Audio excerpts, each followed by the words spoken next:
Good afternoon. Thanks for joining us. We're in for a treat this weekend. Another long weekend of football, highlighted, of course, by Anzac Day. And you just to get the feeling, what an important clash, in particular for the Bombers and how they respond. Some big questions raised of them this week. I'll get to that towards the end of the podcast, but some big topics off the top this morning. I want to discuss the latest on Luke Jackson and Angus Brayshaw's contract situation at Melbourne. Also, I want to discuss the latest on Dustin Martin. Damien Hardwick spoke this morning, and I've got a bit of an insight there in terms of what Dusty's up to at the moment as well. Spoke to Trent Cotchin on that topic yesterday. I'll get to that. Taylor Walker, I still think he's in store for a Please Explain concerning his comments on Triple M concerning Trent Cotchin and whether he'd, in Walker's view, he would have got 4 weeks for that kick. It's become a bit famous. Want to discuss that. Also want to go through a top secret report that's sitting in at AFL House that some of the clubs have been in to look at this week as well. There's lots of other news towards the end of the podcast, including what's wrong with Paddy Dangerfield, the person that's going to be crucial in the Leon Cameron coaching decision, and also just a forgotten issue in footy that I've followed up this week as well. I'll give you an update on that. But first off this morning, an interesting contract situation now concerning Luke Jackson and Angus Brayshaw, two highly sought-after players. You could easily argue Jackson is one of the most sought-after players in the game. Melbourne has certainly commented to me recently. I spoke to Alan Richardson about this pre-game a couple of weeks ago, that their view is that Jackson will sign up to the start of his free agency and it's close to getting done. And they also sort of have the same view on Angus Brayshaw. My information is that Jackson and Brayshaw aren't keen to visit those contract discussions until mid-year at the earliest. Now, mid-year is not far away. It's only 4 or 5 rounds away, but mid-season, I should say. And it's not quite as close as Melbourne is suggesting. Now, I'm not suggesting that either player is about to move. They indeed might sign up through to the start of their free agency. That would be a sensible decision. But I do know, particularly in Jackson's case, that Fremantle and West Coast are going to throw the absolute kitchen sink at Luke Jackson. We're talking, I think offers of well over $950,000 a year, perhaps over $1 million a year, and he is in pole position to go back to Perth if he wants, which is where he's from. So those contract discussions aren't quite as advanced at the moment as perhaps some of the language coming out of Melbourne. Well, I think there's a bit of strategy behind that perhaps, and I think that both those players, I know, don't want to advance those discussions until the middle of the season at the earliest. So just a bit of an update concerning both those players this morning. Dustin Martin remains one of the biggest topics and issues in footy, of course, because he's a superstar. His wellness is the most important thing, but we all want to see him play football. Also vitally important to Richmond, who looked thereabouts this year. I know they were ordinary against Adelaide, but the week before against the Bulldogs, they were hugely impressive. And Trent Cotchin told me to say that he still thinks they've got the attributes to win the flag if they can play at their optimum level. But Dustin Martin, it's understood that he's now back in Melbourne. He's doing some training, and there seems to be some optimism from the club's perspective that he's in a better place, which is great, than he was. That's sort of reading between the lines, but this was Damien Hardwick's update in his press conference this morning. Look, probably like we've said all along, we're probably reluctant to provide a running commentary, but what we do know is he's in a better space. Look, when we know more, we certainly will give you guys more information, but at this stage it's the same that it has been, and we ask you to respect his privacy, and we will continue to monitor the situation and give information as it becomes available.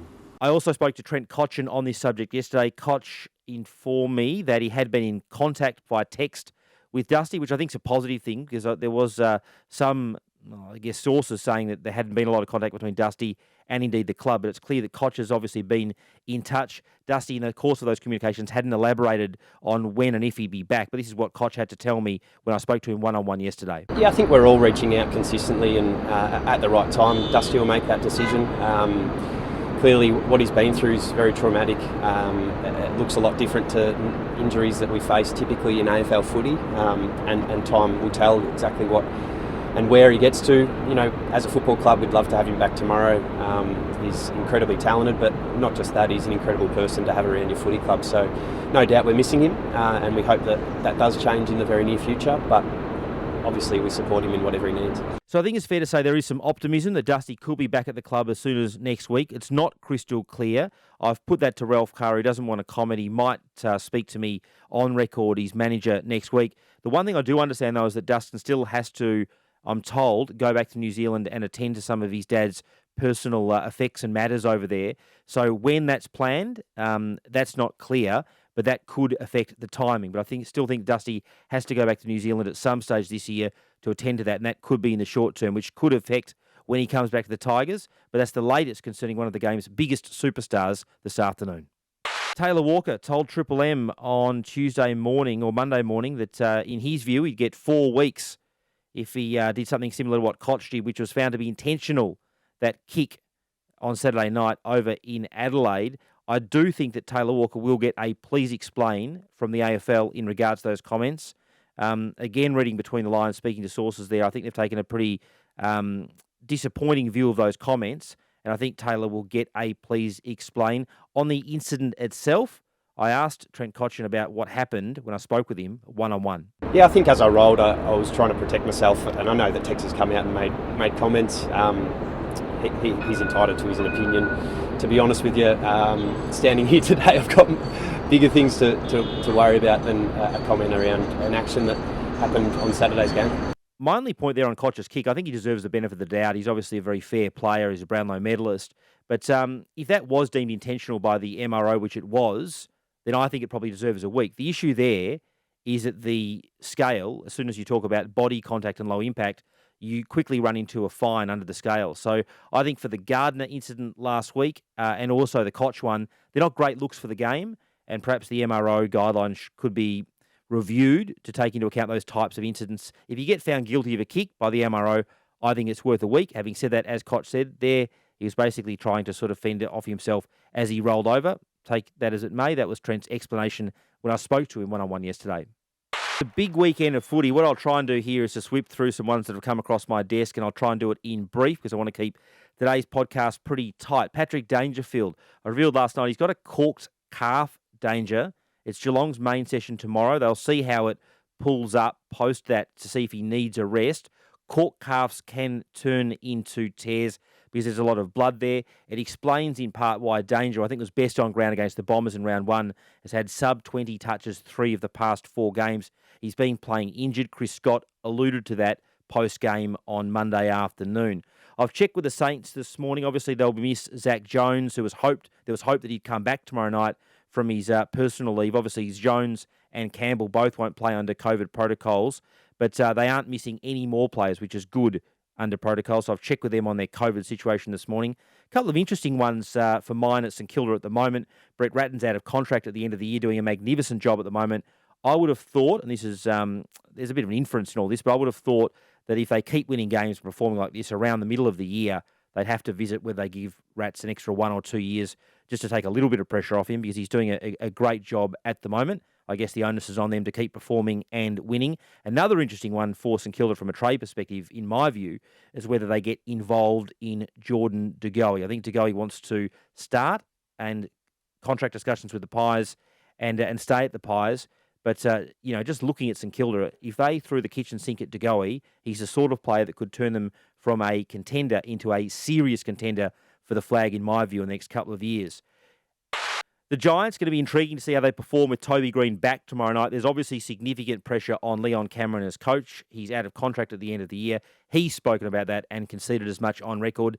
An important person who's going to help guide the Giants on that decision is Jimmy Bartel, who's their footy director. And I think I'm hearing that Bartel will have an influential say and a persuasive say on what happens there.